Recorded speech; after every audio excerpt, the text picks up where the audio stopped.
je le jette parce que ça c'est honteux ça. C'est pas de la Un peu plus charcuterie, loin, ça c'est de la un merde. employé est en train de monter une broche de kebab avec des morceaux de veau. Lui non plus ne porte pas de gants. Si les services C'est de la merde, j'insiste bien là-dessus. C'est un... l'usine sur le champ.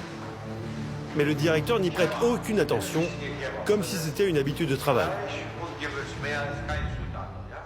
Comment reconnaître un vrai d'un faux kebab? Qu'est-ce qu'il y a à l'intérieur des broches kebab industrielles? Toutes ces questions, on va y répondre grâce à Edip du restaurant Ozlem, l'un des meilleurs d'Île-de-France. Viande préparée ici tous les matins, escalopée, mise en marinade 24 heures et embrochée sur place. Tu l'auras compris, le doner kebab, c'est un véritable travail qui n'est pas à la portée de tout le monde. 24 heures minimum pour mariner la viande qui est un mélange de veau et de dinde et 1 heure à 2 heures pour faire la broche maison. de la Une merde, fois que c'est fait, on va j'insiste fariner la bien viande là-dessus. pour que la broche soit bien homogène. On règle les derniers détails et on passe à la cuisson de la broche. Pain maison, bien entendu, qu'on frotte à la boule pour récupérer tous les sucres. Tu l'auras remarqué, il n'y a aucune sauce industrielle, que des crudités coupées au couteau, de la viande juteuse et une sauce maison à la tomate. Mais du coup, Edip, comment on reconnaît une broche industrielle? Je reconnais sur la tige supérieure, tu as toujours une petite vague qui dépasse.